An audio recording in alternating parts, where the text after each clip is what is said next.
আপোনাৰ ঘৰত এনেকুৱা চকী আছে নেকি? আছে যদি অলপ সাৱধান হ'ব, কাৰণ এতিয়া বৰষুণৰ বতৰ, বানপানীৰ বতৰ। সাপে নিৰাপদ ঠাই বিচাৰি মানুহৰ ঘৰৰ ভিতৰত সোমোৱাৰ চান্সটো এইকেইটা দিনত আটাইতকৈ বেছি থাকে। আৰু এনেকুৱা বহুত ভিডিঅ' আপোনালোকে হয়তো ছ'চিয়েল মিডিয়াত এইকেইদিনত দেখিও আছে। অলপতে ৰাজস্থানত এই এনেকুৱা ধৰণৰ এখন প্লাষ্টিকৰ চকীৰ এই মাজৰ গেপটো থাকে যে এইটোতে এডাল বিষাক্ত সাপ সোমাই আছিল, মহিলা এগৰাকী গৈ তাতে বহি দিলে আৰু তেওঁক ফুটাৰ ফলত তেওঁৰ মৃত্যু হ'ল। গতিকে এনেকুৱা চকী এইকেইটা দিনত পাৰিলে ব্যৱহাৰ নকৰিব, আৰু কৰিলেও একদম অতি সাৱধানে। আৰু আপোনাৰ ঘৰৰ চুক কাণ ৰাতি শোৱাৰ সময়তো বিচনাৰ তল, যদি আপুনি আছাম টাইপৰ ঘৰত থাকে বা আপুনি গ্ৰাউণ্ড ফ্ল'ৰত থাকে, তেনেহ'লে একদম 100% একবাৰ চেক কৰিহে ৰাতি শুবলৈ যাব। কাৰণ আপুনি এইটো নাভাবিব যে আপোনাৰ দৰ্জা খিৰিকী বন্ধ, আপোনাৰ ঘৰত সাপ সোমাব নোৱাৰে।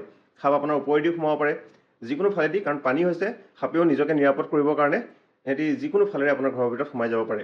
আৰু সি যেতিয়া নিজকে বিপদজনক বুলি ভাবিব, তেতিয়া সি খুটি দিব পাৰে।